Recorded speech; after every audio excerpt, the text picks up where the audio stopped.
Саламатсыздарбы, урматтуу ата-энелер?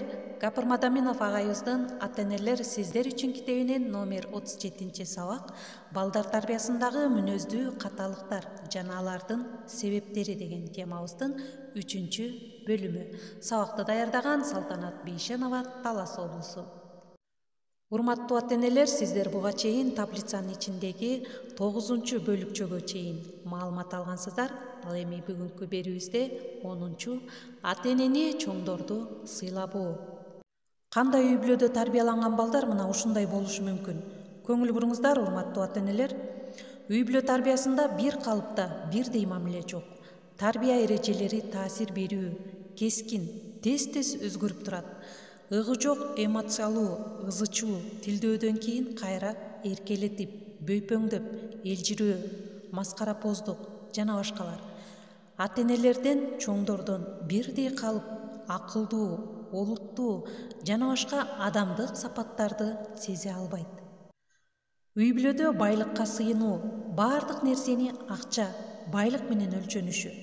Ата-энелердин өздөрү башкаларга байлык, кызматына карап мамиле кылуусу. Материалдык байлыкка кызыгуу артыкча өсүп, рухий байлык, адамгерчилик калып калган. Демек, урматтуу ата-энелер, мындай үй бүлөдөгү балдар байлыкка эсирип, кымбат баалуу кийим, буюмдарга манчыркап калышат. Тең туштарына дагы байлык, кийимине карап мамиле кылышат. Демек, мындай сапаттар балдарга тарбия берүүдө эң чоң катачылыктардын бири болуп саналат. 12-чи эгоист, зыкым, ичи тар, жан дүйнөсүнүн марттыгы, бирешендиги жетишпейт. Башкалардын жакшылыгын көрүп, баалап, өзү таасир албайт. Мындай катачылык кандай үй бүлөдөгү балдарда болушу мүмкүн? Көңүл буруңуздар, урматтуу ата-энелер. Ата-эне баардыгын балдары каалагандай жасап, өзүңө бекем, өзүңө бышык бол деп, өзүнө гана кам көрүүгө үйрөткөн.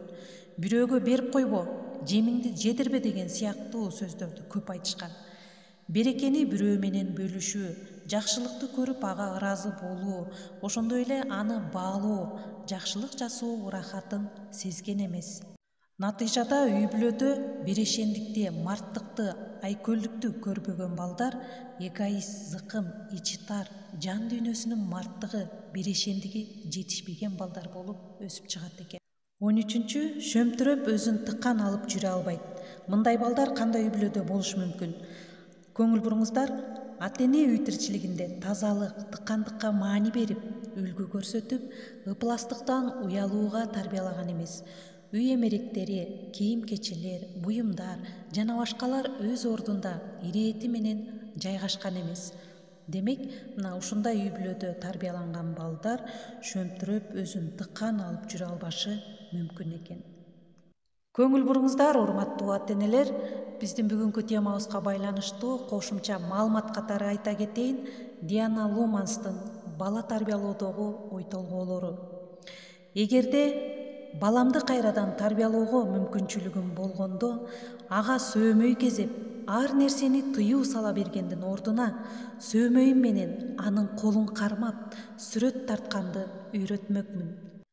Баламдын астында олуттуу, сүрдүү көрүнө бербей, балача ойноор элем. Балам менен азыраак урушуп, көбүрөөк кучакташмакмын.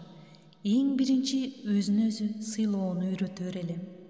Аны дайыма бекем кармабай, көбүнчө колдоп, шыктандырып турар элем. Күчкө салып үйрөткөндөн көрө кичпейилдик менен түшүндүрмөкмүн деген ой толгоолору менен бүгүнкү сабагымды жыйынтыктаймын. Көңүл бурганыңыздарга чоң рахмат.